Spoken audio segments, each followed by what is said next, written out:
Good afternoon, everyone. Welcome back to the IFES, where we hosting the International Conference on North Korean Urban Studies.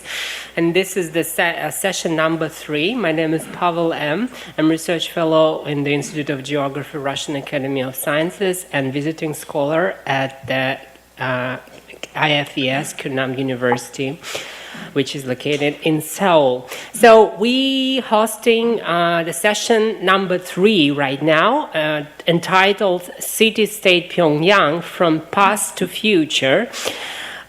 We have 3 presenters. They all connected via Zoom. 2 of them located in Europe, and Professor Pedret from Seoul National University. He's in Seoul, but still connected by Zoom. So our first presenter is Professor Philipp Meuser, well-known scholar, published many articles and books about North Korean urban studies. He's currently ahead, as I understand, of the Architekt BDA studio located in Berlin. Our second presenter today is Dr. Jelena Prokopljevic, who is a lecturer at the International University of Catalonia. We have some the article in authorship with Jelena. So she is focusing on North Korean architecture. And the third presenter for this session is, as I told you, Professor Pedret from College of Fine Arts of the Seoul National University. And she will present some future perspectives for Pyongyang, and Professor Pedret published a book about some future from the architectural perspective for Pyongyang, both in English and Korean, a couple of years ago. And we have 3 discussants for this session. The first discussant is Professor Inha Jung from the Department of Architecture of Hanyang University here in South Korea. He actually published many papers about North Korean urbanism. The second presenter is just in front of me here, is well-known journalist from Japan, Hirai, who is currently under the visiting fellowship program here at the IFES and Kyungnam University in Seoul. And our third discussant is Professor Dongwoo, who is at the Department of Architecture at Hongik University of Seoul.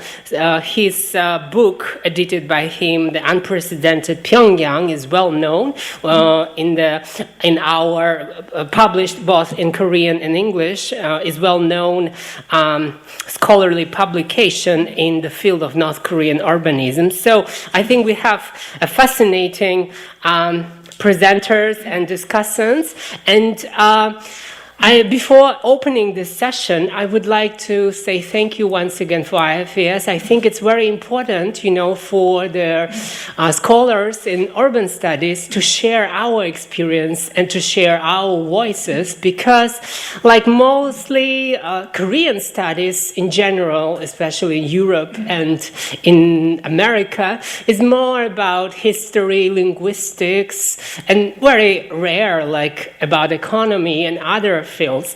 And I believe that our voices could be heard, and we can give some alternative perspectives to very interesting things to the traditional field, so-called Korean studies.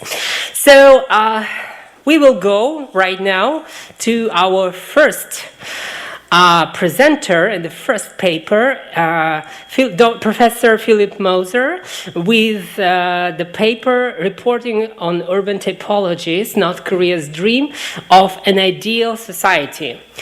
Guten Morgen, Berlin. Yeah, good morning. So thank you very much, Pavel, and a warm welcome from Berlin, Germany. And I'm going to start my presentation So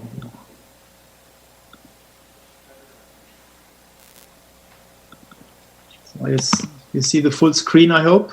Yes, we do. Okay, all right. Thank you very much. So, as Pavel M. already introduced, reporting on urban typologies, North Korea's dream of an ideal society. Please allow me to have a less academic view on North Korea, especially on Pyongyang. I need to add North Korean's dream of an ideal socialist society. I think that has been mentioned before. So we are talking about a socialist society and a socialist city. Professor Meuser, Yes. we have an issue with your screen. We don't see a picture. It's like We don't black. see a picture. Yeah. Can you try to? Yeah. Now we do. Now we see. Sorry. What do you see now? No. You don't see that? Okay. Let's try again. Anyway, I'm very sorry. We see it now, Professor Meuser, but we don't see. Okay. But you don't see the full screen, is that right? Yes, I think so. Maybe you just can show us like in this way. Yeah, we don't see full screen, unfortunately. Okay, so we keep it like this. Yeah, I think it's easier. Easiest option. I would be also ready to share the presentation, so if you might contact Pavel later, so he might be able to share the presentation with all of you. Anyway, so again, I'm starting again. So my view would be a less academic view on North Koreans' dream of an ideal socialist society. And I have to add, I'm doing this from the perspective of a European architect. So me, myself, I'm working as an architect, but also as a publisher. And so please allow me also to have an kind of ironic view on in some sense. So that's the reason why I also want to give a warm welcome to all the silent listeners in Pyongyang, who would I appreciate to participate and to have them as a partner here for discussions. I think that would be quite helpful to understand. So far, I understand. So all the 100 participants, we are talking about Pyongyang. We are talking about North Korea, but we are not talking with Pyongyang. And there was another colleague to mention that he had this dream and the wish to have them participate in the next year's session. And I would also try to support this idea. So some of you might know this book. So this is the Architecture and Cultural Guide of Pyongyang.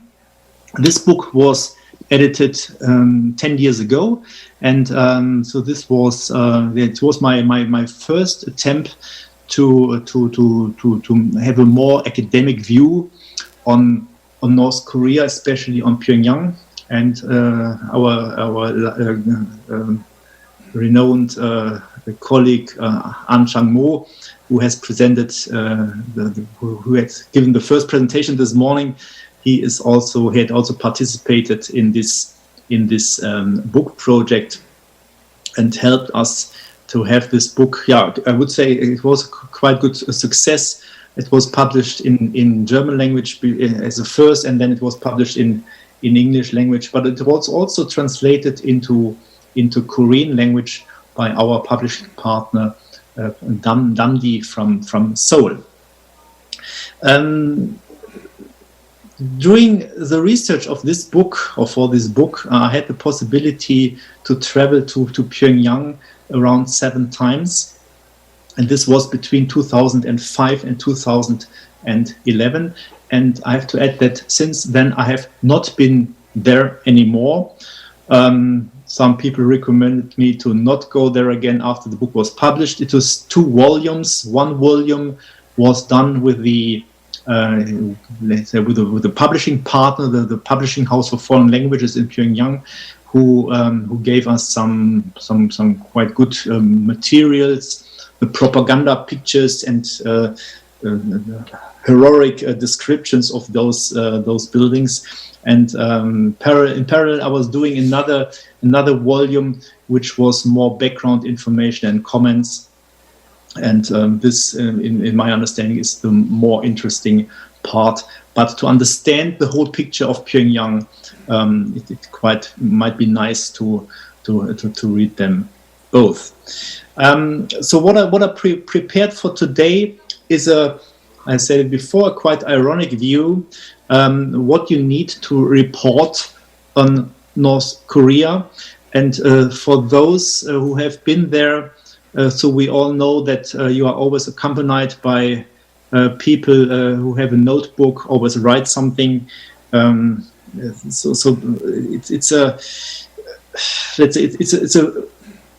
the whole view what I present is a reflection on a half a dozen visits to Pyongyang, where I always was guided through the buildings and the cityscape of Pyongyang, and people were writing in notebooks. They had this label pin, and of course I was always accompanied by silent people wearing shades. So this is the typical pictures of those who are always focusing and controlling in the background whatever the foreigners are doing in the city. And the tradition of the sunglasses and the shades, I thought this was inherited into the next generation, but this is the only picture I found. Kim Jong-un is wearing sunglasses because it seems that he's not following the tradition of his father. So this is how he presents himself as the big leader, and still accompanied by people making some notes, whatever they write. But this is what is my introduction to my view on North Korea.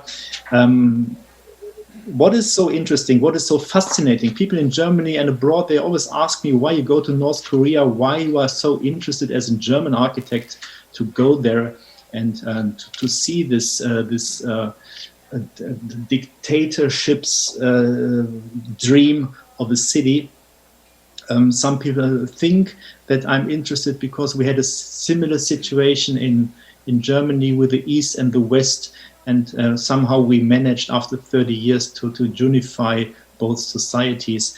I can only say, so my only interest in this field is architecture. And this is something what I also find in my other researches on Soviet Union, on former East Germany, identification and collectivization through architecture. I think this is something what is invisible. If you talk about Pyongyang, you need to talk about architecture.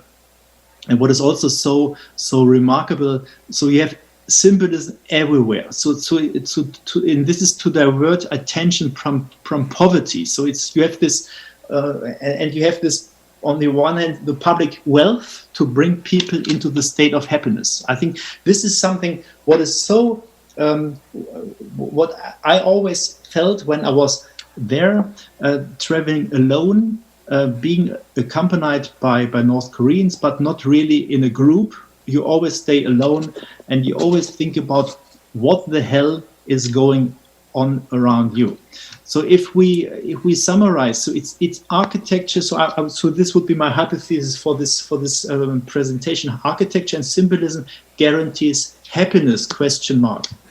So is this something what we aim if we do city planning? That might be something for the future discussion. What we have after the presentations, or is this something, a kind of analysis? What we all find if we go there, and the question remains: do we accept that or not? So, to help understanding what you feel or what you see if you go to Pyongyang or if you go to North Korea in general, it helped me to have a kind of, let's call it recipe for dictators, how to create a new society. And during all the visits, I collected all these parameters and tried to make a list of a checklist of what you might need, and it helped me also to explain to my friends and to my family what I experienced when I was traveling there. So the 7 points are: the birth of a lord, a sacred temple, measurements of time, defeat nature, compulsive urban planning, writing a new book on religion, overscaling the leader. A checklist of 7 issues, 7 points, how to create a dictatorship. And when we come to the first point, birth of a lord. So I was very much impressed when I was taken to this, I call it Bethlehem of North Korea, Kim Il-sung's birthplace, which was shown everywhere. So I took a picture in the flower show. But if you go to North Korea and you book the official tour, latest on the second day you are brought to this birthplace, which is celebrated like the Christian nativity scene. What let's say we in the Western world know that from the birth of Jesus in Bethlehem. So point number 1, try to create a birth of a lord and try to locate that, its architecture. So the next, so if you talk about the birth, you also need to talk about the death and the mausoleum. So on the left hand side we see on a banknote the most sacred temple of Juche. So we all know that this is the replacement of the religion. Kim Il-sung's mausoleum in Kumsusan, which has been printed on this 501 note, and so we know that from other cultures. On the right hand side, we have another banknote from Saudi Arabia, the Kaaba in Mecca, which is always the place where the world's Islamic pilgrimage goes and they all go to the Kaaba in Mecca. So you need a sacred temple. And what is also obvious for the Korean culture, a new measurement of time. So when I came there for the first time, I learned that the Korean time started in 1912 when Kim Il-sung was born. So it's a kind of the kind of dictatorship, this kind of autocratic system, which takes over the whole space, the urban space, the architecture. It also took over the time. So we have not only the 3 dimensions of the space, which are taken over by this Juche ideology, but it was also taken over. So they also took over the time. And so I just compare that with our Georgian calendar, which is used in the whole world. I have to admit it was invented in the European culture, but it was taken over by the whole world. But we also know that there are other, let's say, the book religions like the Islam or the Jewish calendar, which is 5,781, and we have the Islamic calendar 1442 this year. But they are a much bigger movement. And it's not only invented by a single person, but it was a movement where the people followed, and they follow for hundreds or even thousands of years. So another indicator and parameter of how to create a new society, try to defeat the nature. So what we would call in the Western world, we try to combine a kiwi fruit with an orange. It's of course it's a Photoshop collage, but this is something what we do just for consuming and pleasuring ourselves. But if you go to North Korea, everywhere you have the flowers, or this is what was quite obvious for me. Wherever I went, I saw the flowers, the Kim Il-sungya, the Kim Jong-ilia. I have to admit, I don't know exactly if there is also a Kim Jong-unia, but I'm very sure there will be one very soon. So that means the power, not only on the people, the power on the nature. So this idea of defeating the nature is also an indicator for. I put it on my recipe list, how to create this new society. And so you also have to defeat the nature. And continuing, so it's a more urban planning approach. So during that time, I was doing the research in North Korea. I was also doing some research on Turkmenistan in Central Asia, and so they had this neutrality arch in the middle of the city center, and people who were going there or driving the car, they had to go through the base of this arch. And so we know this from this Triumph Arch, which was introduced earlier today, but we also know that from this monument to the immortality of Kim Il-sung. We had a similar view of this street before, when we were introduced to this new housing estates which are placed along this axis. So, but what I want to say is, so we have a very interesting, but also characterizing item or parameter of the urban planning. What we know from Pyongyang is that the architecture itself, buildings try to be compulsory to the people and direct their view, how they have to see the building. And if we just remember recall what kind of buildings it is, so you have to go through under the monument of immortality of the first president. So maybe for the everyday life, you won't think about it every time, but I think in your deep in your mind, you just suck, and you feel that there is something which is pressing on you, more or less. So Juche was mentioned many times already. So writing a new book on religion, of course, is another parameter how to create this new society. And so we have to say that Juche is not alone in the world. So there was also this first Turkmen president, Turkmenbashi, who wrote this, let's call it Turkmen Quran.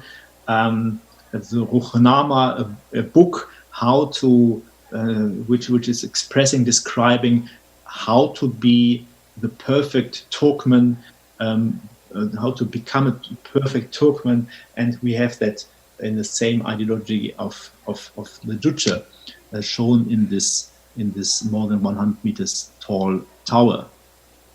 And the seventh parameter, overscaling the leader. So we know Pyongyang on the Mansu Hill, we have the two father and son standing in bronze statues, completely overscaled, and we know that it's also this is not something which is unique in North Korea. So we know that also from Kazakhstan on the left-hand side. Maybe it's not visible in a perfect way, but there is a Pyongyang Tower, which is the national monument in the new capital of Nur Sultan, formerly Astana. And on top of this tower, you have a triangle with a big hand of President Nazarbayev, and whoever goes there, he should put his own hand into this metal hand, just to feel his power and to have a better life. So this is also parameters what you always find in autocratic systems, but also, of course, in North Korea. So just trying to summarize. What are the architectural steps, or the architect's view to understand North Korea, birth of a lord? So we have this birthplace, an architecture birthplace, which is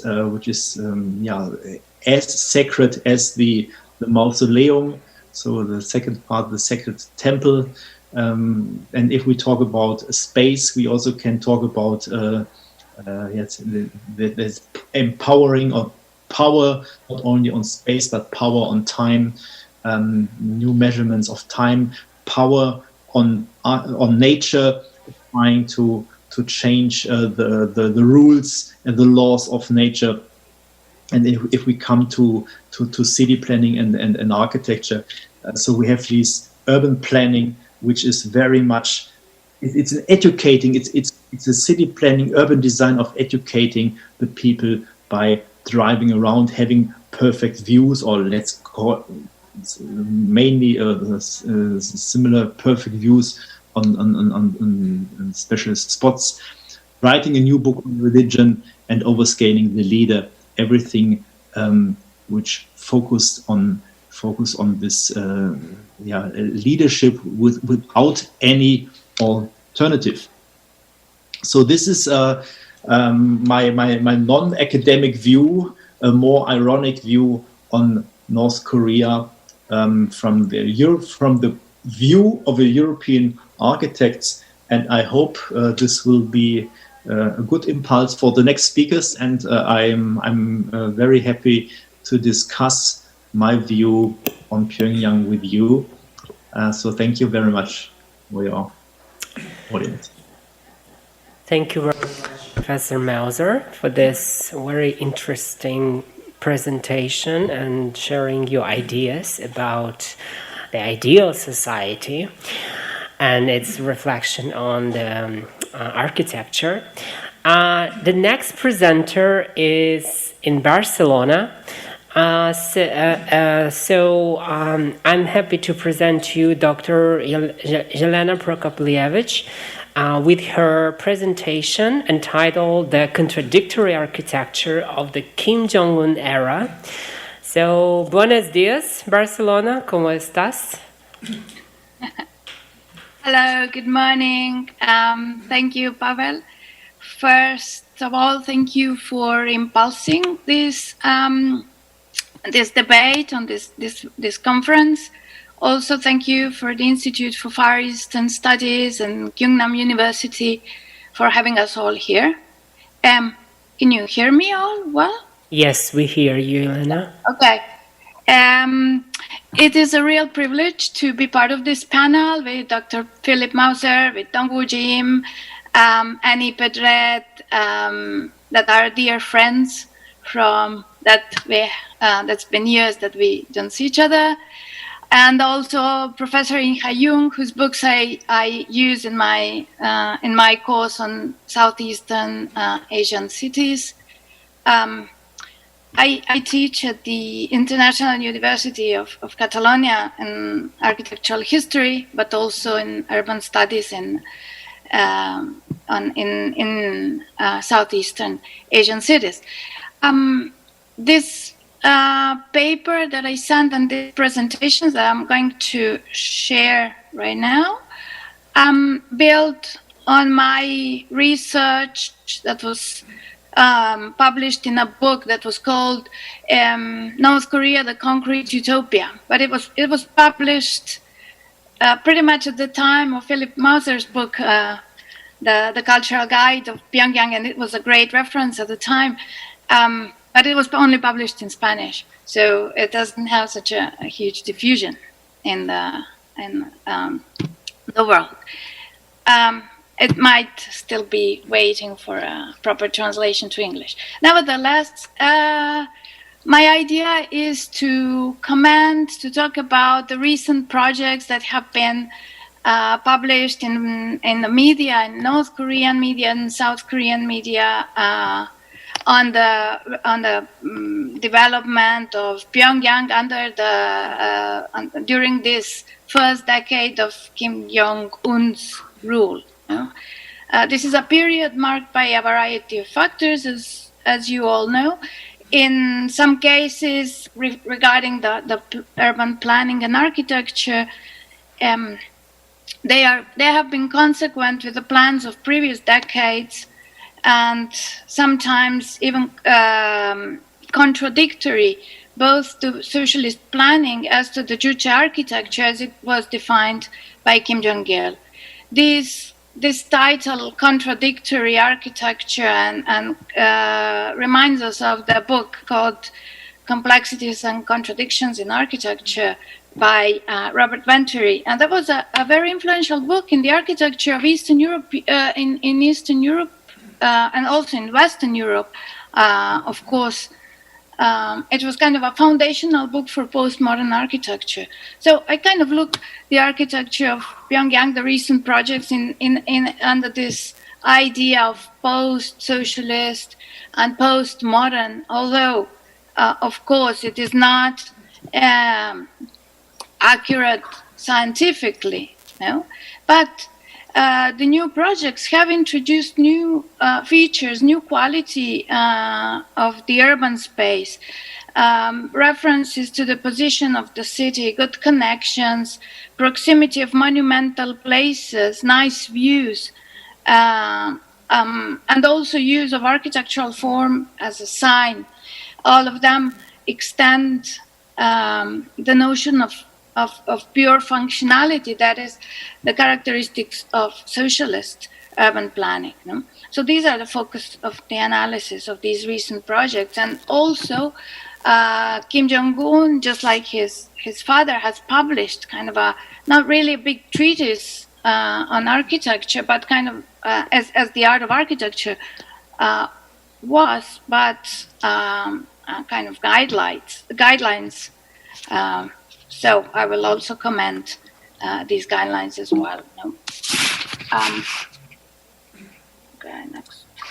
Can you just confirm that you have seen the change of slide? Yes, we do.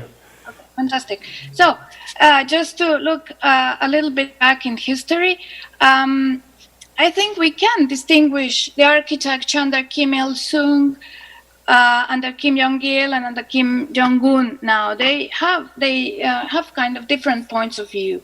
In Kim Il-sung's time, the architecture was defined as a necessity. There was a necessity, a physical necessity of reconstruction, and then fast development, the fast construction, especially of housing projects, where he introduced, starting from 1950s, the prefabricated construction. There was a huge aid also from European countries, especially Eastern Germany, as we know. And the Charlie Ma movement, which is even now used, the Charlie Ma movement represented this fast development, kind of a great leap forward. And there was also this metaphor of Pyongyang speed that defined the fast building and housing, especially. These metaphors are still used nowadays to refer to very fast construction of these new projects. Kim Jong-il's architecture is understood more as a propaganda. He defined the Juche architecture. Of course, it's fair to say that Kim Il-sung has lived, has also been present throughout all this period. But Kim Jong-il has been a leading man starting from as he was designed as a successor, in the 1980s. He was the one who had impulsed these great projects like Changwon Avenue, Cholima Avenue, Great People Study House, all those big waves of construction, especially in 1980s, at the beginning, at the end, around those Olympic Games of Seoul that they wanted to kind of reflect in Pyongyang. And Kim Jong-il published The Art of Architecture. So linking with this idea, this Soviet formula, national informed, socialist in content, it was also this idea, this architecture has been also analyzed as the early postmodern architecture. No? So it referred to historicist form and classical architecture. Okay, now. 2 years after assuming the state direction, in December of 2013, Kim Jong-un delivered a letter to a short course, they say grand short course for officials in construction sector. Now it was titled like this: "Let us usher in a great golden age of construction by thoroughly applying the party's Juche-oriented idea on architecture." No? So these are his guidelines. It has been later published and translated to English and even Spanish and published now internationally. So, and this is the a summary of that text, which kind of guidelines, which ideas are now ruling the architecture, the new architecture of the new century, say. Unlike Kim Jong-il's book, it doesn't specify a style that buildings should adopt. It states the preference for functional and modern design that is innovative, in line and also in line with international tendencies, but not copying them, but rather having in mind the local context. So being Juche-oriented.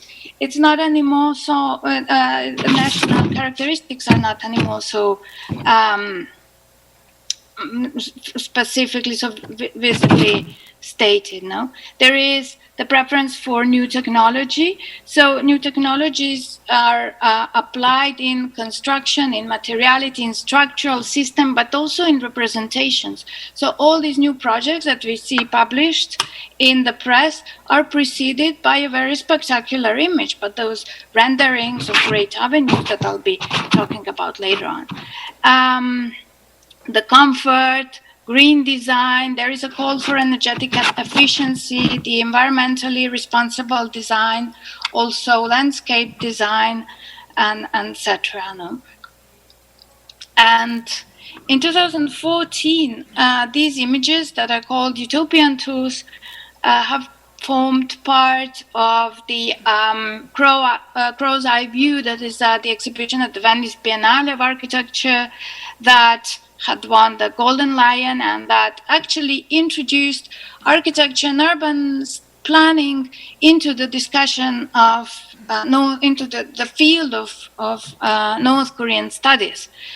It's not that they were not there before, but suddenly architects start to form part of this great community that talk about different aspects of North Korean politics and society, history, etc. No, and I didn't understand these images at the time, but after reading the Kim Jong-un's guidelines, I realized that actually what architects of the Baek-Chesan Academy drew or depicted here were actually those guidelines.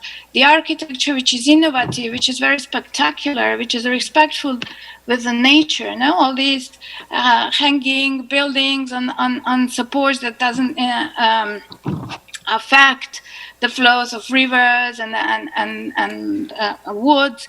They have all these features of energy generating, solar panel, eolic systems, etc. No, so it is utopian tours. This is something that is maybe this is behind the ideas of these new projects.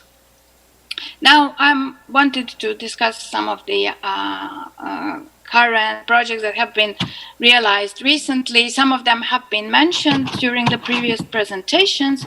These are the star projects of the Kim Jong-un's decade. They are systematized in relations with their urban position, because I think that this position is what links them with the history and with the Juche idea, Juche planning as defined previously.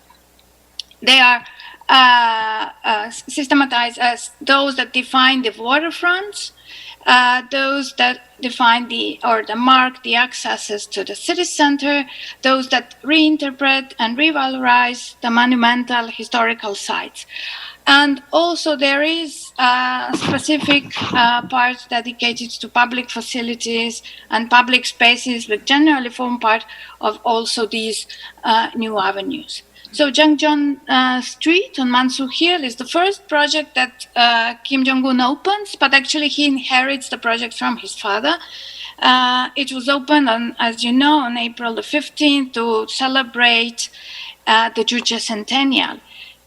These are 18 buildings, around 2,000 apartments that mark the view, that start marking the waterfront of the Taedong River when you cross the Okri Bridge, and heading towards the Mansu Hill.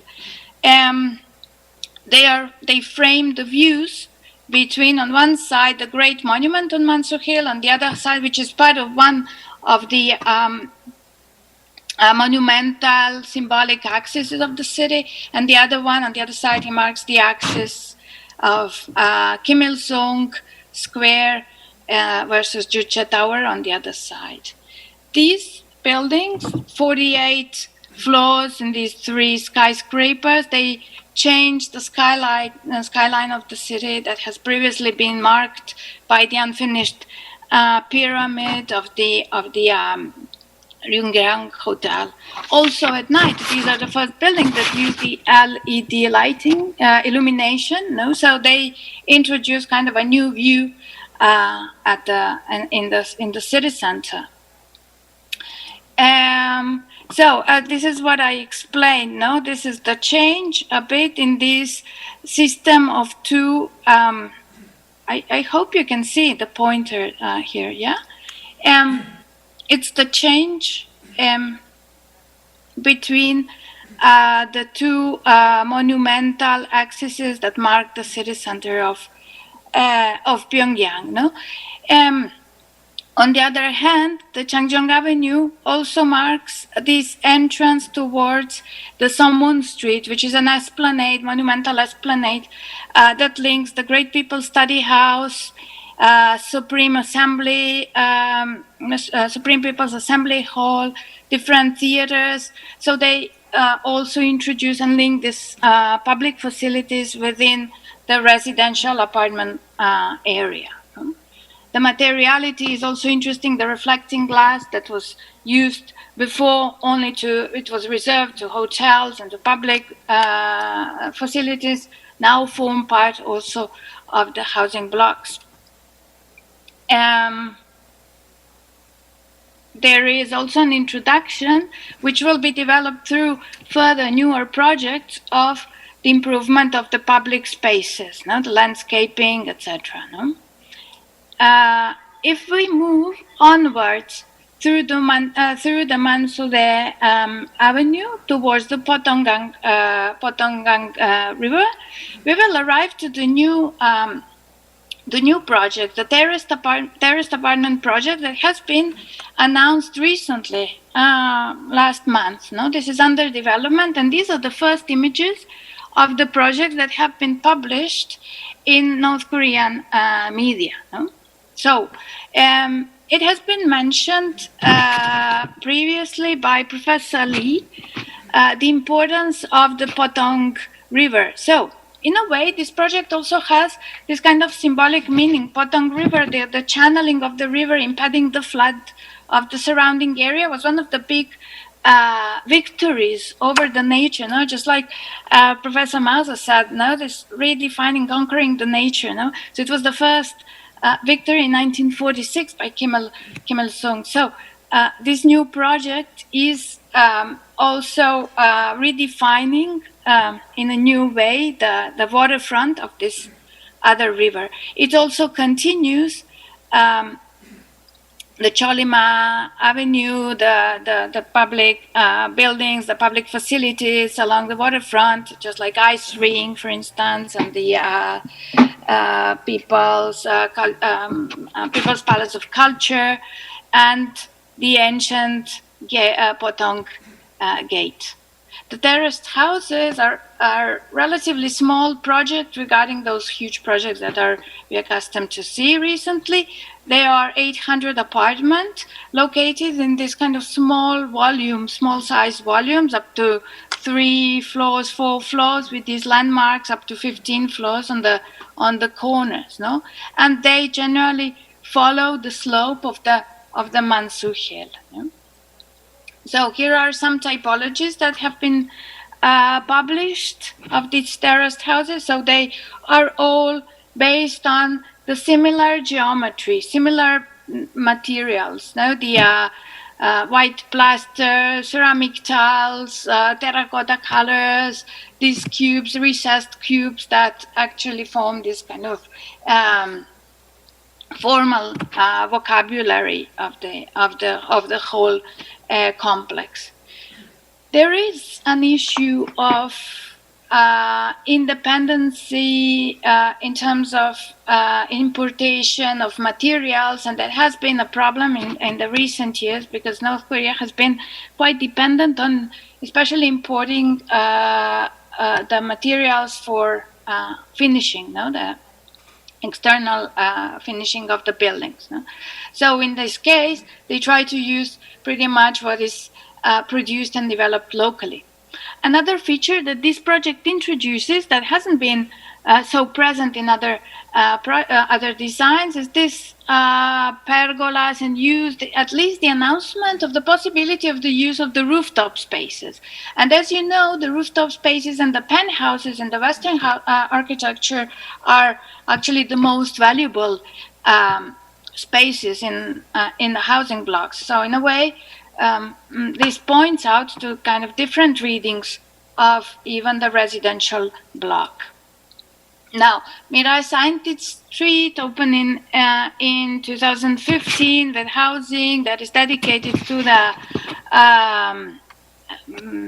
educational society, professors of different universities, is this great spectacular project that marks the Taedong River waterfront. You know that waterfronts are very important spaces in the cities, and in a way this it has been shown previously, I think, by Pavel M himself, the skyline of Hong Kong. So this project reminds me, actually marks in a way that this tendency of new projects, new avenues that to inscribe Pyongyang within these big capitals of Southeast Asia. No? So 2,500 apartments and 30 different buildings, a variety of colors, of materials, of volumetry, of heights. No, with this inevitable landmark of this 53 floors skyscraper that refers with this floor plan, which is inspired by the atom's orbit. No, and then also these twin towers that is dedicated to the professors and researchers of Kim Chaek University of Technology. You know? So in a way, although they, according to Kim Jong-un, they tend to be inscribed within the Juche tradition, what they do is reflect pretty much the political discourse, just like the Sook Island Scientific and Technological Center that we've seen in the first slide. Now this atomic inspired public facility. No, so they follow this political discourse on the atomic program, nuclear program, despite foreign rejection of that program. No, here are also urban reference. There is diversity of forms of public facilities, and also different design of public spaces that include landscape, sidewalk, cycling lanes, different playgrounds. No, and marking this tendency of improved urban design of the urban public space. And again, urban density that is created through these new images. Now there are different. There is a new evaluation of the views from this side, but also towards this side. No, and as I said again, the public spaces, the water, the waterfront, the bank of the river that is also been renewed together with this project.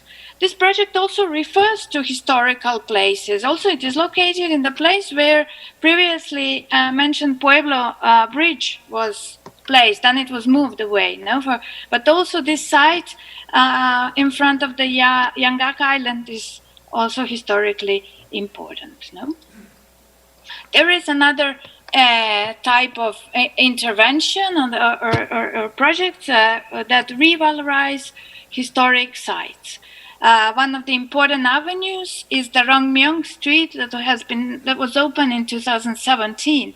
Rongmyong Street refers very closely to the idea of Pyongyang speed of construction. It has been built in only 13 months, and it is a huge avenue with many buildings. And although it has been argued that actually when open it was not really finished, nevertheless, it provided the image of the development and of construction and the urban change that has been sought by the Kim Jong-un's regime. Now we can see him here. This is the Rongmyong Street as I knew it, as I seen it when I visited Pyongyang. So there was nothing around it, and there is the project that actually links the city center with the Kumsusan Palace. I think I have here the drawing. No, so it's a connection between April 15 House of Culture, the Eternal Life Obelisk, that Immortality Obelisk that also Philipp Meuser talked about.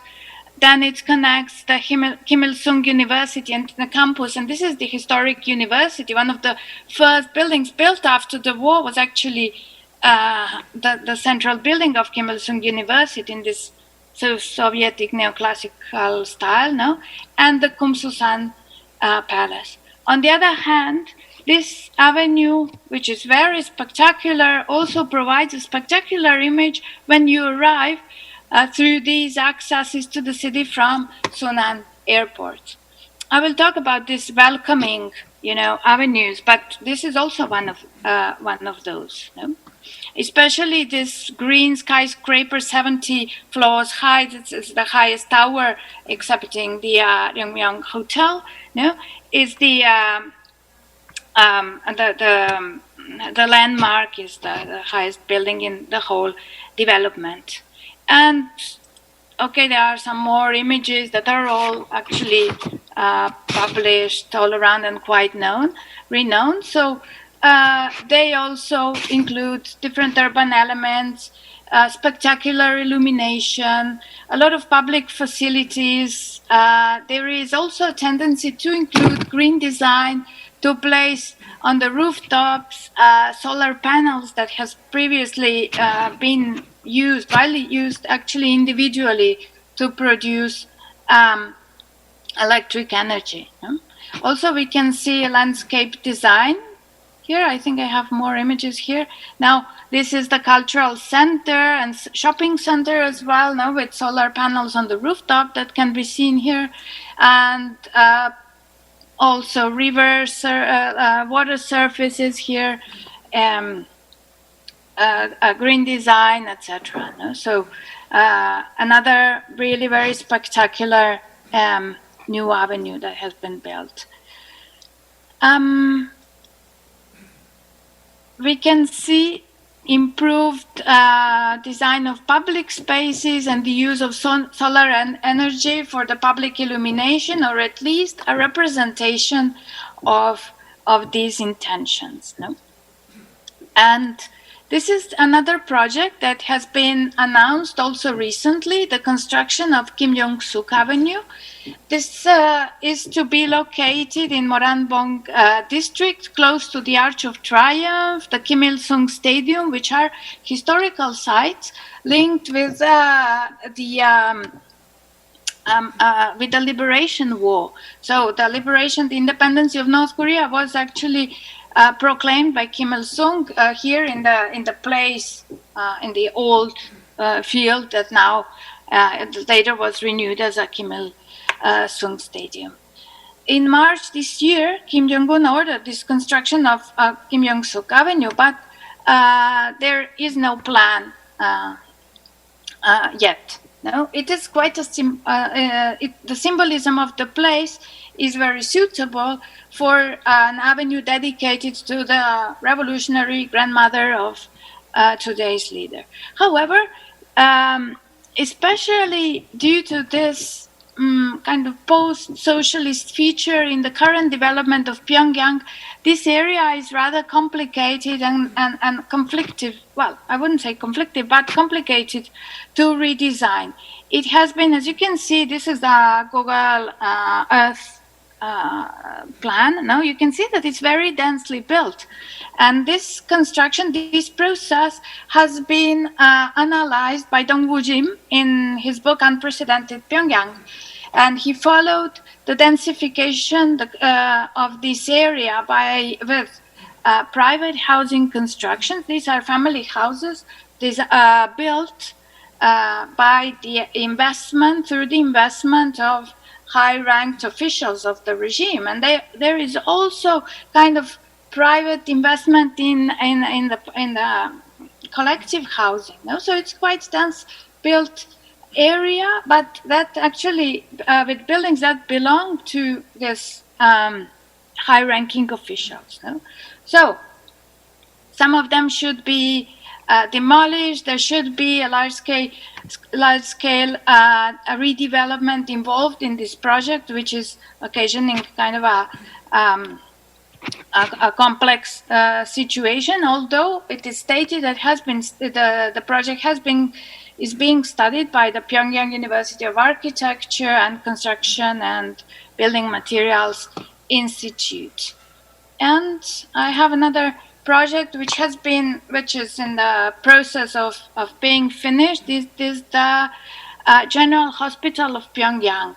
It is located, it has been built during the last year, during the pandemic. No, it's located on this important axis through the center of Pyongyang that links the monument to the Party Foundation. It links it visually, crossing the Taedong River with monument to the leaders on Mansu Hill, the Museum of Revolution, and at the back it can be seen also the pyramid of Yungyong Hotel. No? So in the center of this esplanade that existed, this is how I saw it 12 years ago, in the middle of this esplanade in March 2020, last year, when the whole world entered into a lockdown, Kim Jong-un organized this groundbreaking ceremony for the new hotel. And it has been built through the 200 days campaign, so less than a year. It hasn't been really finished. Finally, it's as a new healthcare center. And it is quite significant to locate a hospital in times of the global pandemics in the center of this symbolic axis through the center of Pyongyang. This is, of course, it blocks the view. Now this building becomes the protagonist of the axis, and the monument to the Party Foundation gets kind of blocked behind it. And it consists of the lower big kind of platform. It even includes the landscape rooftop garden with heliport, and then two towers, 15 stories high. So it improves the general healthcare facilities that needed improvement in the center of Pyongyang. The third aspect that I wanted to also comment is the defining the city gates. Now, the construction wave of 1980s, in the time of the Seoul Olympic, when the Pyongyang organized international youth games, brought about the construction of new residential neighborhoods outside the historic central urban plan of Pyongyang. These were Gwangbok Street and Donggil Street. Donggil Street was built later on in 1990s. Now, the Gwangbok Street actually is a welcoming point to the city from the city of Nampo, from the highway that leads to Nampo. And on the other hand, Donggil Street, with the reunification arch located around here, links to the highway that goes to Kaesong. So important cities, both historically as economically. Now, the new project that has been recently announced by the regime is the Sesalim Street, that is also connected to the highway that goes to the Wonsan. And Wonsan has been reflected too also previously during today's session as the new tourist center and new, growing center of the country. So these are the images of those historic avenues, the Gwangbok Street with this typology of building with dominance of concrete and these geometries, and then the Donggil Avenue, which is 200 meters wide, that kind of divide the buildings between them. Now, with this comparison, we can see actually how the landscaping and designing of public spaces has changed and has improved in these new projects of Pyongyang. No? So now this is the Sesalim project that the groundbreaking ceremony has taken place in March this year, actually 2 months ago, following the 8th Congress of the Workers' Party of Korea.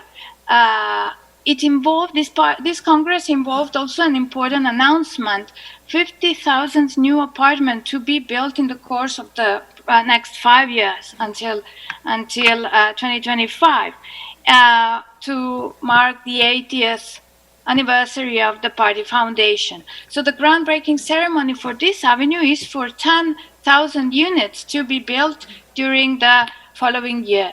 It will celebrate then 110 years of Juche, but also 10 years of the rule of Kim Jong-un. Yeah. Jelena, we need to finalize your presentation. Yeah. I have just a minute. I'm sorry. So this is a general aspect of this avenue. Yeah, with this improved public spaces, the new again another landmark, new high-rise building, the connections between the two sides of the avenue, and reduced scale of the public space, the increased density of the built environment. And this is my last picture, just to conclude this quickly. We're witnessing a changing panorama of the central Pyongyang. And I found interesting to compare these two images of this famous mural painting at the Baekdusan Academy of Architecture. This is the picture I took in 2009, showing this image. And now it is changing. This is what Oliver Wainwright took and published in his book Inside North Korea recently. So it shows the new projects, these new skyscrapers over here, So we are witnessing that the formal characteristics of these new improved projects reflect the ambition to form part of the international modernity, more than to represent a national character, and also to reflect more to the political discourse than to national characteristics of Korean architecture. But we should also reflect to the contradictions that these projects bring about. First of all, the present energetic situation of North Korea and the global trends that call for energy efficient and environmentally responsible design. All the new projects that we see are based on reinforced concrete, on reflective glass, and although they include some solar panels and some elements of energetic savings, they are actually involving high polluting material industry and great necessity of energetic consumption.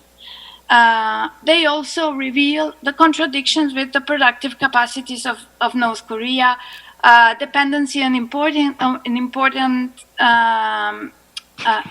of construction materials, and also of employing armed forces in construction works. So also Kim Jong-un has recently announced a severe economic situation that this country is going through the economic sanctions, also closed borders, the lack of exchange with the exterior. So similar to the previous decades, I should say that these monuments, these projects tend to be the monuments to the regime's resistance to all kinds of adversities. It's a capacity to control the nation's workforce and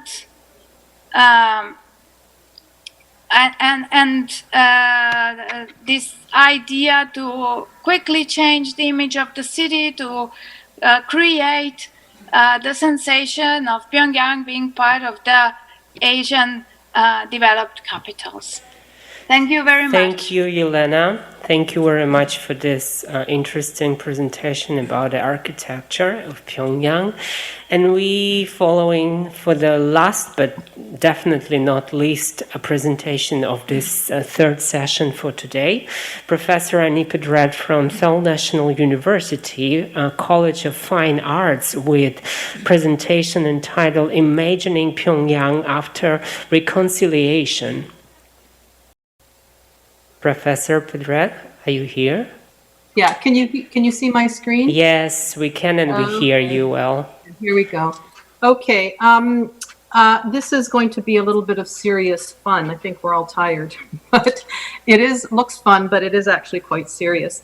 I'm just going to start with some of the problems that I'm confronting with this my idea of looking at the future, and the need to look at the future in a much more fun way.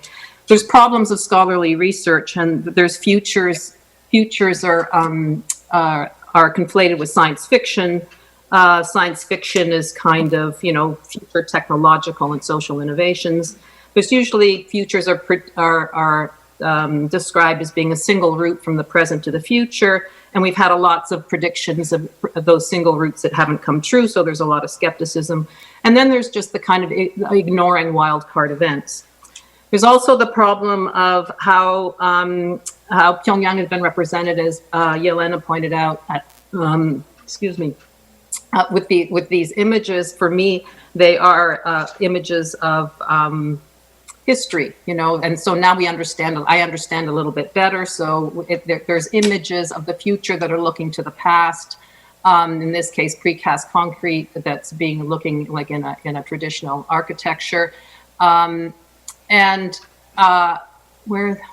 seem to be missing some slides. Okay, and so then there's these problems also with the way we look at futures, and the problems of just looking at North Korea in general. Mostly, the city has not been thought about the futures in terms of what the reconciliation would look like.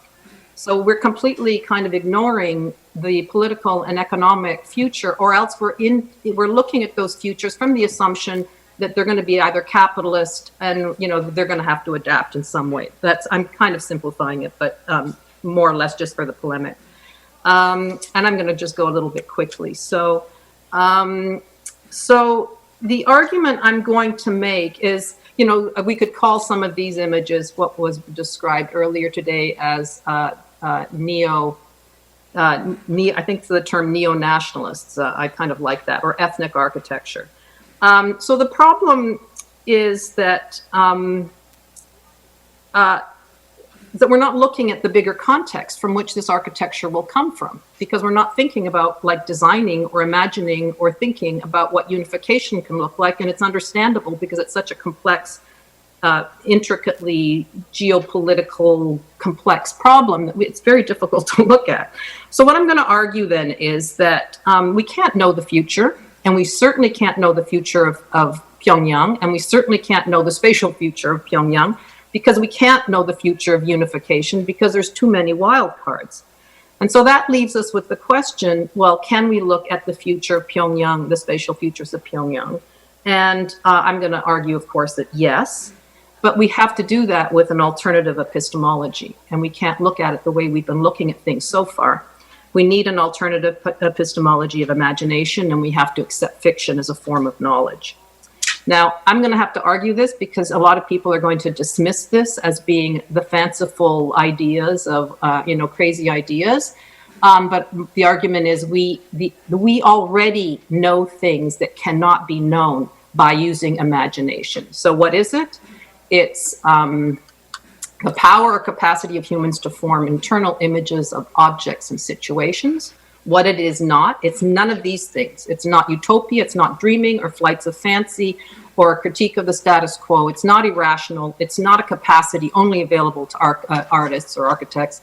It's not a marginalized, specialized activity. And it's not creativity, although we do need imagination to be creative.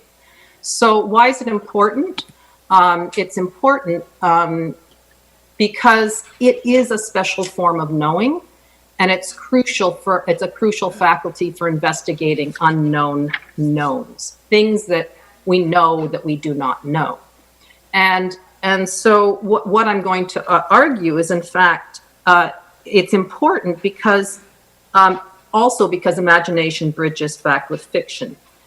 Moreover, imagination is associated with a wide range of cognitive functions, from sense-making capacities to sense-making capacities to sense-breaking capacities, and so we need imagination to the image making to make sense of things, but also to disrupt and break the way we kind of know things. In the most basic level, imagination is our basic cognitive function for perception. It makes the world stable, it's coherent, and there's actually a physiological operation that goes on. When we are looking at something and it's not in motion, there is a kind of discontinuity. Our eyes kind of stop the sensory input. And the eye experiences also these saccadic movements of about 20 to 200 milliseconds of duration, or even shorter ones. So so those are disruptions in our cognition. So to achieve cognitive continuity or a stable mental image of the world, it involves a resolving activity that comprises of three parts. There's a biological part. There are three parts. There's the person doing the seeing, there's an object and thing, and there's the direct biological part, which connects, it's our perception through the senses. We have an indirect part, which connects the subject to the object, but it's mediated by images, feelings, memories that are associated with our experiences in the past. But we see that there's a gap. And the way that this gap between what we filter and what we're seeing is filled in the gap is it's imagination. Imagination fills that gap. So at a very basic level of perception, we're already using our imagination. As we go along and we go into reasoning, we deductive, inductive, and abductive, as we go along those three things, the gap gets bigger. And I'm not going to get into the thing about that, but I'm basically going to argue too that what designers do is abductive reasoning. It's a best guess hypothetical reasoning that uses a recursive process of logical inference from observation to hypothesis and testing for the validity or the meaning of something that leads to formulating a new hypothesis, and then that whole cycle starts over again. But the more interesting ones for me, those are equally interesting, but where we start to fall apart in our epistemology is in these three categories: speculation, experimental, or experiments, and free play. And speculation or speculative imagination, again, is not fantasizing. And these functions are sense making. These functions are sense breaking. And so we begin to here we have a cognitive function that's still grounded in reality and explores the play of possibilities. It's synthetic, it's generative, and it solves problems. The experimental demands a wider field of play of imagination, perception, reasoning, and speculation. It's a kind of imagination that forms images in a back and forth between imagination and action. And free play is is associated with the unconscious mind, with emotion, serendipity, intuition. It's a divergent activity. It actually tries to break the boundaries, and it generates novelty rather than trying to synthesize sensations. It produces images that are unplanned and unforeseen, and that for me is very important. It's imagination that allows us to see things that we wouldn't normally see because we're not planning it. They're kind of leaps of intuition. So imagination then guides all of our strategies and actions. It's a fundamental cognitive function, and it's the and then I'm going to argue that in fact design is what brings that imagination and materializes imagination as if it already exists. And that's the two combination of design and imagination is what I think we need to be thinking about the future of any complex problem, a complex emergent problem, but certainly in that category, probably one of the most complex problems we have to solve in the world today is this one of North Korea and reconciliation. I'm not going to get into the functions of how I do this, but more or less there's data analyzed, or there's a certain form of knowledge. I use reason to understand the existing context. The scenarios is an analytic discourse that talks about future contexts. I'll certainly bring in historical thinking. Narrative fiction is a form of abductive reasoning that founds future actions. I'll get to that in a minute.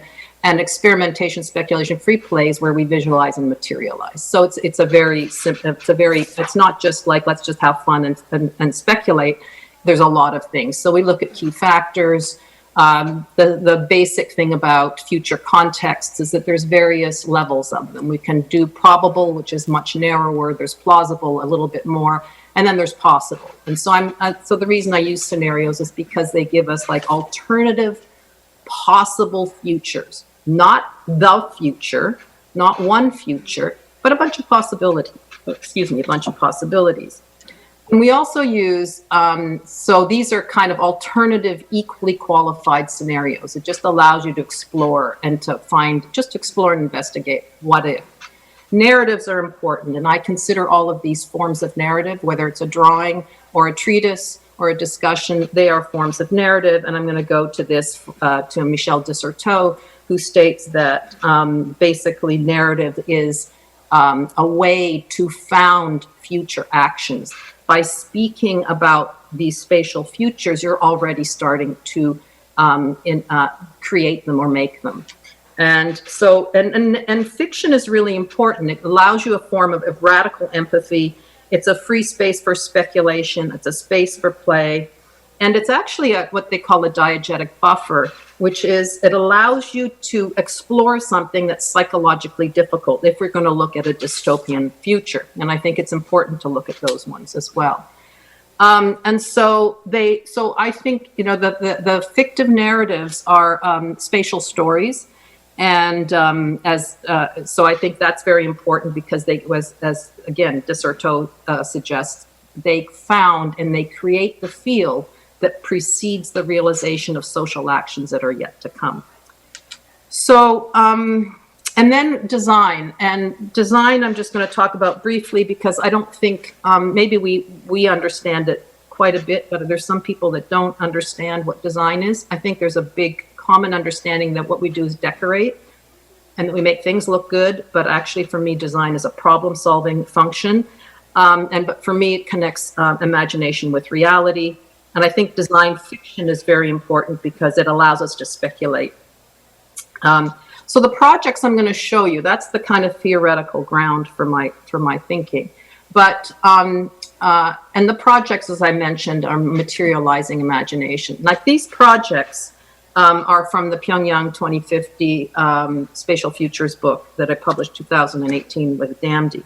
And there's school projects that from my spatial strategies lab at SNU in the design department. They are not done by architects except for one project. She was an architecture student. It was done in 2015, so 5 to 6 years ago. It was 2 semesters. We did 2 different groups of projects.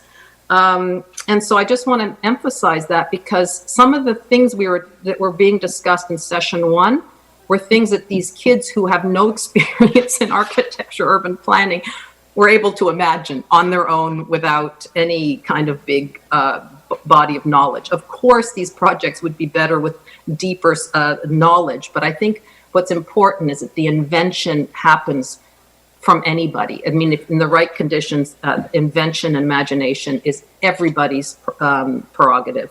And I think mostly what we do, if we leave it to the politicians and the economists, we're not going to have any imagination. So this is my argument for design and for imagination.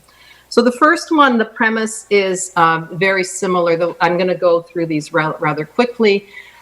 Here, in the scenario method, we're using a political and economic model of, in this quadrant, it's democratic. The other proposition of this was unification could not be a win-lose situation, meaning North Korea wins, we lose, or vice versa. It had to be a model of rapprochement, meaning that we all have to give up something, everybody on both sides, because the winner-loser situation, we already know what it's going to look like. So it's more interesting to try to find what kinds of contexts could be created in terms of unification from which what kind of architecture or urban design would come out of it. So the first one in this one is basically, I'm just going to go quickly. The idea was it's democratic and it's a controlled economy based like on China. And the idea here is that like what Kim Hyun-soo brought up, mobility and high-speed trains, that basically what would happen is there would create a linear city between Pyongyang and Seoul. In this proposition, Seoul and Pyongyang actually at some point start to develop together. And it's connected by the existing train line, which will become an industrial. It's where products go back and forth, and then a high-speed. I didn't know about GTX, so it's a KTX in this model, but it certainly could be a GTX. And then along this line, over the time, people from Seoul, because there would be no border anymore, Seoul would migrate north, Pyongyang would migrate south, and they would use the same GU system that Seoul has, and I think Pyongyang has, and so they'd go along here, and over time, these GU would kind of string along here, and it would be very easy to either commute to Pyongyang or to Seoul. Seoul decreases the density, it's a less expensive way to live, and Pyongyang moves south because in this scenario, all the people from the rural areas move to Pyongyang and they need housing, so they start to do it. So this is different than the satellite model. It's more along, as discussed earlier, the socialist model of a linear city.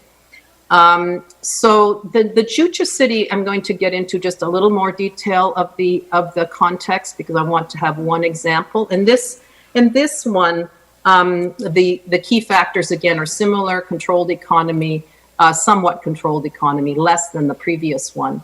The previous one was done by 2 Chinese students, so they were very familiar with the Chinese model, and they just imported the Chinese model. This one was a little more delicate, a little more from the capitalist side, and then it was democratic also. So in this one, what happens in terms of reconciliation is that Korea is divided into 2 republics: the Republic of South Korea, the RSK, and the Republic of North Korea, and together they form the Federation of Korea. The Federation of Korea is governed by a new political party called the Korea Party that is comprising of an equal number of representatives from the DPRK and South Korea. The powers are set forth for the Federation of Korea in a document called the Constitution for the Federal Republic of Korea, and the new Korea Party begins this gradual process of unification or reconciliation. There's an influx of new foreign investment to deal with infrastructural problems such as the lack of electricity and the kind of repercussions from sanctions, which are lifted. The Republic of South Korea continues to function as a free market economy with special economic zones. The Republic of North Korea continues with a socialist economy that adopts South Korea's model of special economic zones. Sounds like they already have it, to attract foreign investors. You no longer need permission to live in Pyongyang, which is why there's this huge migration to the city. There's new illegal settlements of poor quality housing formed along the main roads of the southern portion of Pyongyang, a lot of unemployment for a period. And then the special business zones bring in, they just develop them as like these, they call new towns or Shindoshi. and super tall high-rises that are constructed on the north side of Pyongyang.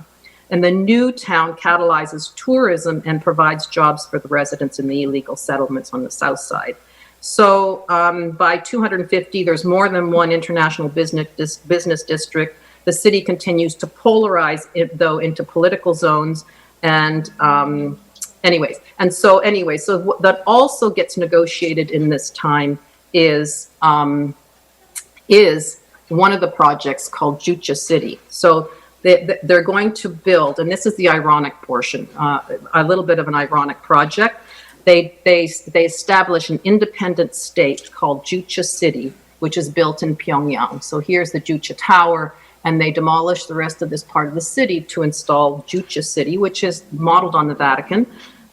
It's a politically and economically self-sufficient monarchical state based on the fundamental tenets of autonomy and self-reliance, or the Jucha ideology of what is now the former DPRK. But in this autonomous state, succession of leadership continues to be hereditary. So it's located on the east side of the Taedong River, on axis, as you know, with Kim Il-sung Square. And it occupies 850,000 square meters, and it's inhabited by Kim Jong-un and about 1,000 of his staunchest supporters, it's completed in roughly 2036. The student just said, her premise was, well, after unification, what are we going to do with Kim Jong-un? Send him to London? So they decided that he should have all the things that he needs. And this is the ironic part, which is a super scaled, super monumental city to take, empire to take over. So in this is what it looks like in model, and in section, there are various levels here, and we go with the public area here. There's ramps for tanks to go up and down here with gates that can be locked so this is the most secretive up here. That's where Kim Jong-un lives, and this is where where his ministry is. This is the ministry building. This is his humongous estate. And here's a semi-private area. Here is the gateway to the mega mall, the Jucha mega mall. So underneath this state is many levels of economic activity, but one of them is a mall. In order that they have some form of economy. And so the important thing, of course, here is that everything has to be bigger. So the Jucha mega mall is bigger than the Mall of America, which is currently the biggest mall in the world, but it has to be much bigger. And the Jucha City is, just by comparison to the Vatican City, St. Peter's relative to a section of his palatial estate, and of course the pyramid has to be bigger also. And these are just St. Peter's Square versus this, so we have some idea of scale. Now, related to this project is one that goes back to a comment that was made by Professor An Jung-moo about the notion of the hereditary value of Pyongyang. While this isn't such a big statement, but it's more an acknowledgement of the heritage of the monuments. And this one's called Monuments and Moments City. And so in this one, the idea is, it's the same scenario as the last one. These two people work together but independently. And it acknowledges the role that monuments in socialist cities play in representing the ideology of equality and material rights for everybody. And so instead of destroying these monuments, these monuments that we know so well, what happens, and there's a whole history which I'm not going to describe, but this student wrote a history of the future, and it describes how there's a new urban policy in Pyongyang, which is now called the Republic, which is now the capital of the Republic of North Korea. And it basically says that none of these monuments are to be destroyed in the newly formed Federation of Korea. And so, first of all, and also what cannot be destroyed are the view corridors between, as we know them, these view corridors, which are indicated by the dotted lines. And these various axes have to be maintained. And based on Kevin Lynch's theory of the image of the city, paths and landmarks, which are, give you the current identity of Pyongyang as a city of monuments, and the view corridors, and that allows people to get oriented in the city, they have to stay the same. So the urban policy then starts with this monument city of adding monuments that reflect ongoing changing political regimes over time, while maintaining these carefully staged street squares and monumental architecture that were in place during the DPRK. And so the first set of them, there's a plan of network of monuments, and these are called moments.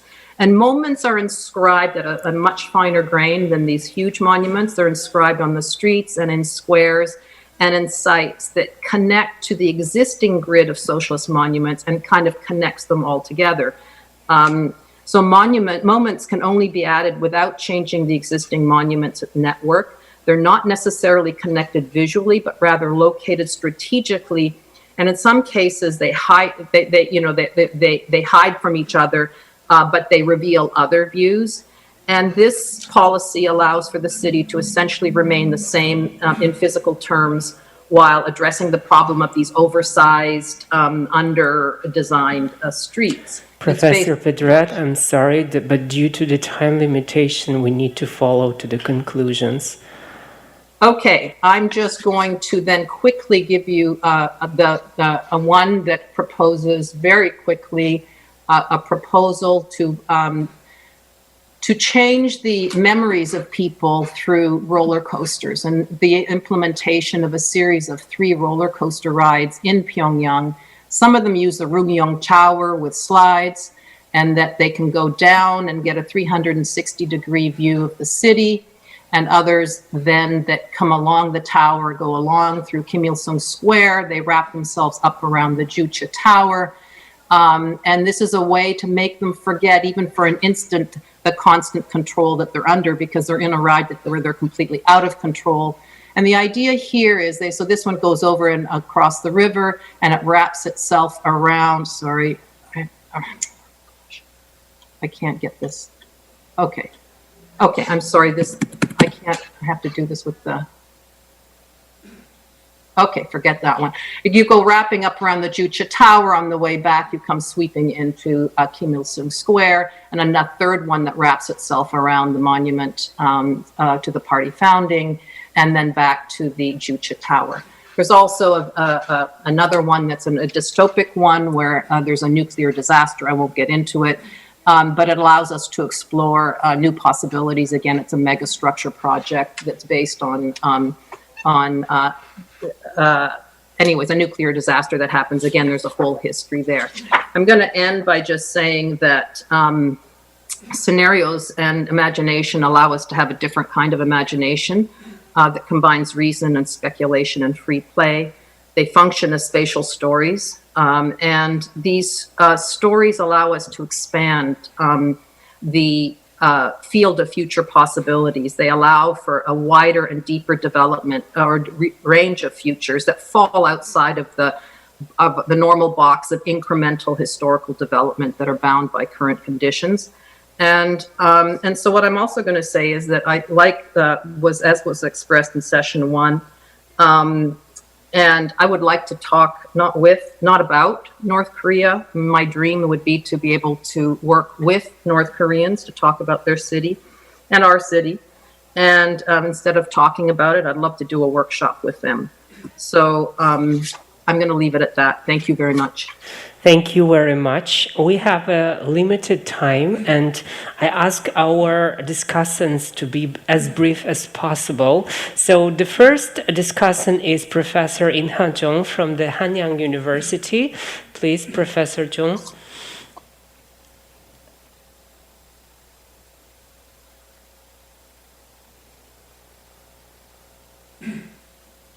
Professor Jung.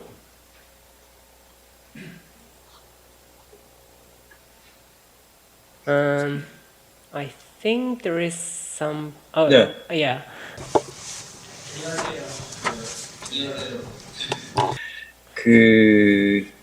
좀 시간이 없는 관계로 간단하게 몇 가지 질문을 드리고 제 의견을 말씀드리는 걸로 하겠습니다. 새삼 3분 발표 잘 들었고요. 근데 묘하게 세 분의 시선이 이렇게 다르게 갈라져 있어요. 그래서 이 필립 메우제 박사님께서는 좀 더 평양을 이제 과거의 시점으로 보고 있는 거고, 그래서 평양을 잃는 7가지 키워드를 아마 제시해 준 것 같아요.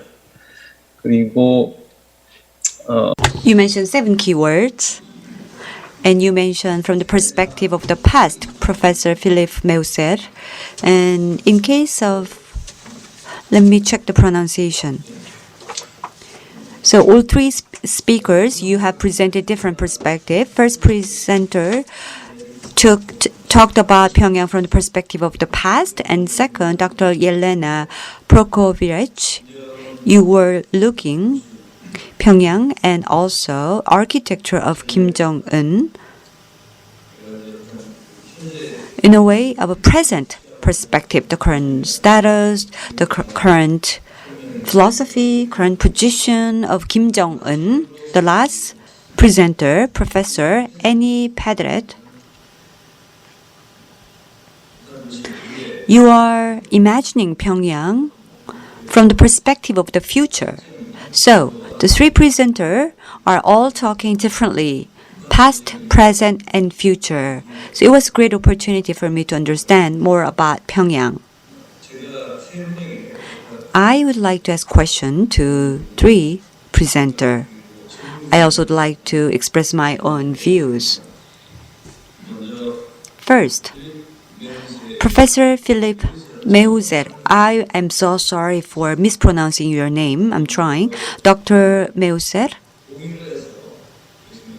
you currently live in Germany, so you have witnessed the reunification process. In the process of reunification, the cities in East City must have undergone the path of transformation. With the collapse of Soviet Union, a lot of socialist cities became or underwent marketizations, and they became post-socialist cities. And they formed a new morphological pattern of a city. In case of North Korea, no matter what, I'm sure that it will go to the path of change. In the process of that, will the marketization be accelerated? And if so, the transformation will happen. And if so, how will they change the buildings or architecture? Are they going to get rid of these socialist buildings? Based on the experience of Germany, can you express your own views? That's my first question. Second, my question goes to Dr. Jelena Prokopljevic. It's hard to pronounce your name. So, Dr. Prokopljevic.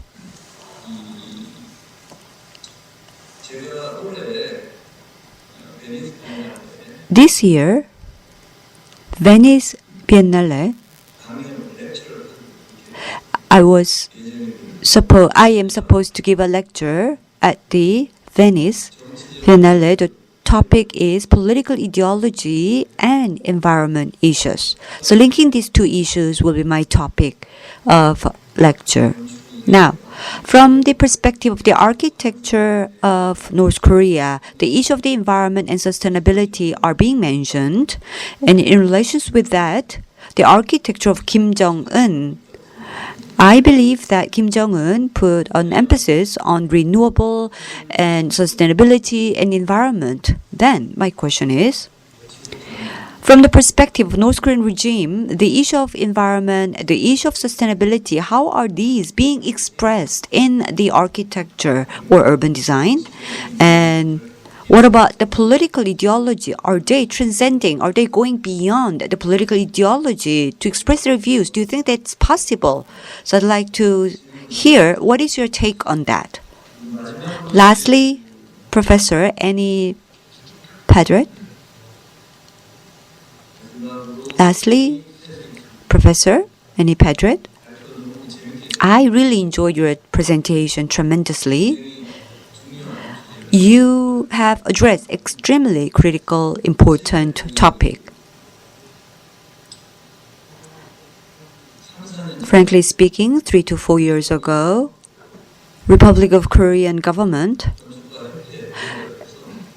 asked the Association of Korean Architecture to conduct research, and we've done a similar work as what you have done. The topic of that research was, well, it might be a little bit different than what you did, but when a drastic or dramatic changes take place in North Korea, pouring refugees coming from DPRK, shall we accept that? What should we do? That was the topic of the research. So scholars from different sectors, we conducted the research, and we came up with a strategy and scenario how to deal with the refugees coming from DPRK. What should we do? Shall we accept it? What kind of scenario should we do? Your presentation was very interesting, but from my own perspective, in order to come up with a scenario to address drastic changes that might take place in North Korea, who, how, what should we do? So those three things, who, why, what, these premises must be done first. And also, these two conditions, when these two conditions are met, then the scenario can be realized in a realistic, practical way. Another point is, in coming up with a scenario, we have to think about worst case scenario, because we need to prepare all kinds of scenarios. So we need to think about the worst things that are likely to happen as well.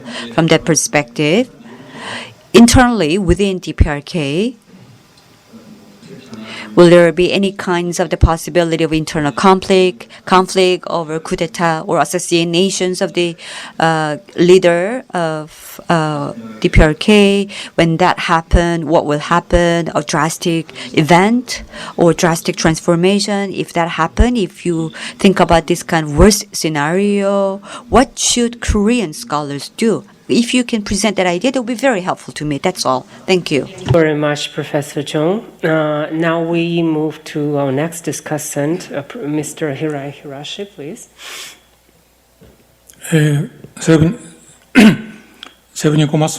Thank you very much to all the three speakers. I'm not an architect. I am a journalist who has a long service in journalism. So I am not certain whether I'm qualified or entitled to make such comments. So I'll be brief due to time limitations. I listened to Professor Philipp Meuser's presentation, and what was most impressive in your presentation was that architecture, could it package a hamburger? I actually visited Pyongyang many times. The Pyongyang seen from the plane and the Pyongyang's view seen from the Juche Tower, and the real view seen from the daily lives of Pyongyang had a big disparity. The monumental architectures in Pyongyang, well, I saw a lot of them. Because of the nuclear missile, many people from the outside would think that the livelihood in North Korea would be very difficult. But I think it is actually such monumental architectures that are putting greater pressure on Pyongyang. And this was what you suggested as well, based on the 7 parameters. And to move on to the second presentation by Professor Prokopljevic, I think this is also related to the first presentation. Let me introduce interesting material. Last May, this is what Kim Jong-un said at the Party Central Committee's expanded political bureau meeting on last February 27th. This is a document obtained by Japan's Asia Press, run by one of my friends. And this is classified as absolute secret. And Kim Jong-un made a very interesting comment. This is what he said. In recent years, construction of residential houses, especially in Pyongyang, is not a top priority. Because no matter how unique the tourist attractions are, those who feel most uncomfortable are the people that live in uncomfortable housings. So he ordered such facilitation of the housing project, and he even self-criticized himself that he has to admit that the project did not go in according to original schedule. In the 10 years of Kim Jong-il's rule, there were many leisure facilities and tourist attractions, but the priority now is the apartment buildings for the people. The Pyongyang General Hospital, even though the building was completed, but because it is under economic sanction, it couldn't be completely constructed, and it failed to import the medical equipment, so it is unlikely that the hospital will be operated. And so that is right now households development projects or construction projects are in progress, and I also listened to Professor Jelena's comments about 2010's Kim Jong-un's orders. I think there's a difference between what I introduced and what Kim Jong-un said in 2010. Because from a sense, such monumental construction for the people is meaningless. That is what he self-criticized. But this wasn't disclosed in the Nodong daily newspaper. It is not shared officially, but this was shared among the bureaucratic officials to a limited degree. So there is a disparity between Kim Jong-un's comments. So I don't think the greatest emphasis is on the 50,000 apartment construction project.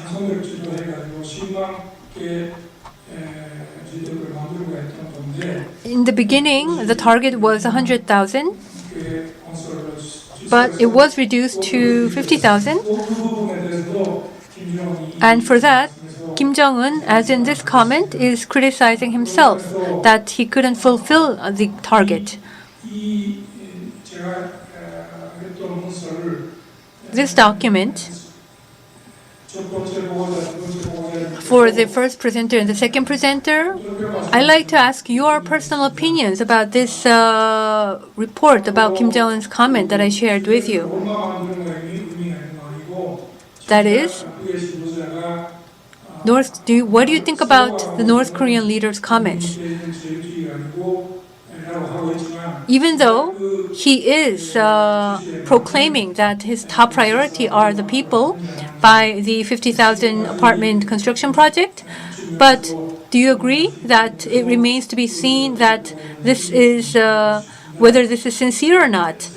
That is, Kim Jong-un really putting the people at the top priority? And for Professor Pedret's presentation, it was very interesting, and there were so many preconditions, and maybe I'm not that imaginative enough, so I couldn't be sure whether it could be realized or not. But just as you said yourself, we have to have a North Korean participant here with us, and if that becomes a reality, this was mentioned in the first session as well. When we discuss these topics,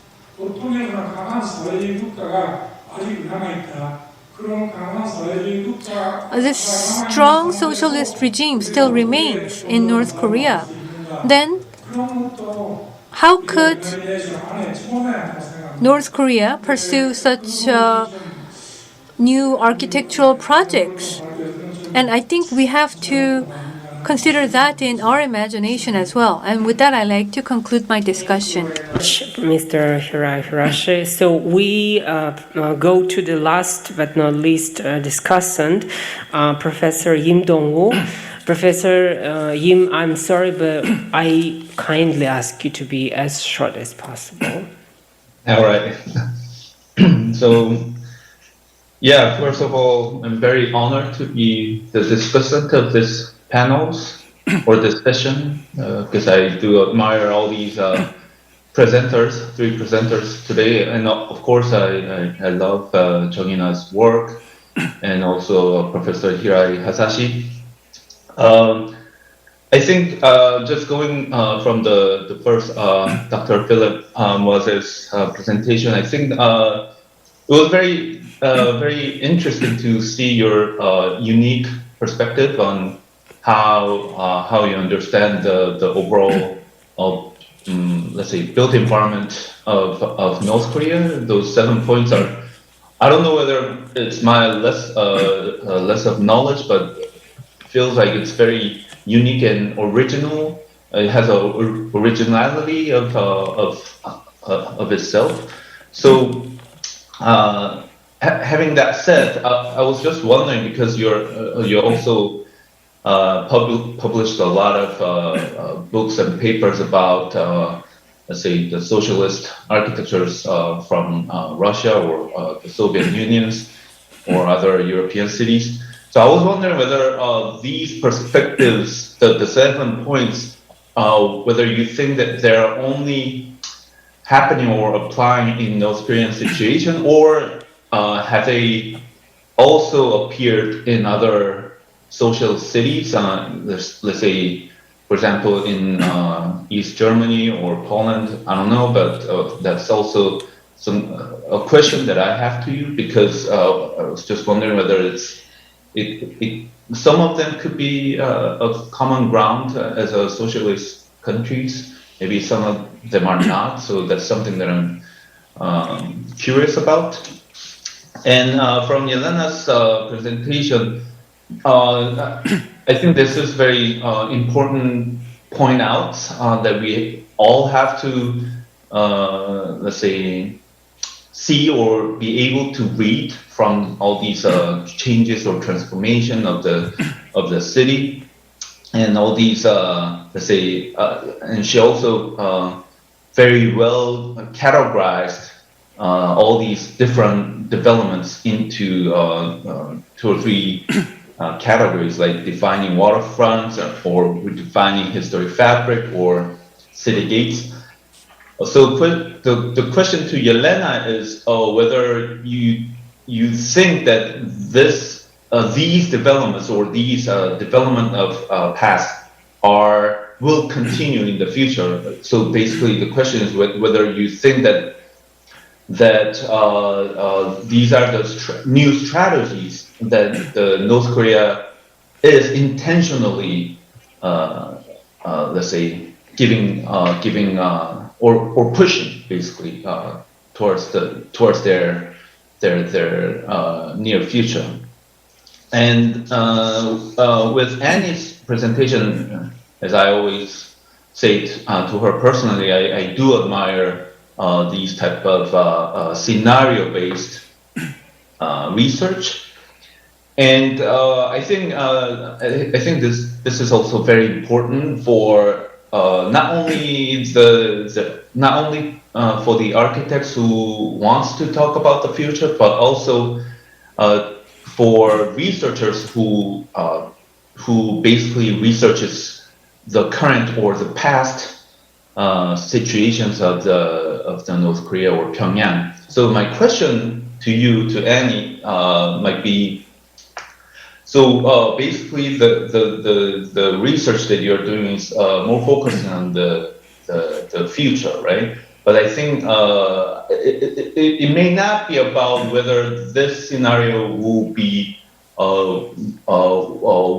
right in next 20 years, or if that scenario is wrong, or this scenario is proven to be right in 30 years. It's not going to be about that, but it's going to be about how would your scenario-based or the future-oriented research will help to frame the researches of the current or the past. So that's something that I would like to know from Annie, or probably you can kind of give some examples of how the current research can be framed or influenced by the your research method. Thank you very much, Professor Yim. Dear friends, unfortunately, due to the crucial circumstances, we have to finish this session because the time has finished. I'm sure we can continue our debates and discussion by email or in any other conference. I would like to finish this conference by the words. First of all, I think that that was very fruitful cooperation today because Korean scholars with foreign scholars, and together we tried to find a way, and together we tried to check the urbanity of North Korea and try to find out the peculiarities of North Korean urbanity. And my dream is that, like, when I go back to Europe, I'm dreaming to organize this kind of event, but also inviting the scholars from North Korea. And I know they take part in some international events in Europe. So I think Moscow could be a perfect destination for all of us to get together and to discuss the same issues with the new perspectives. So I would like to thank everyone who took part on today's conference, and I would like to finish this conference. 이것으로 경남대 극동문제연구소.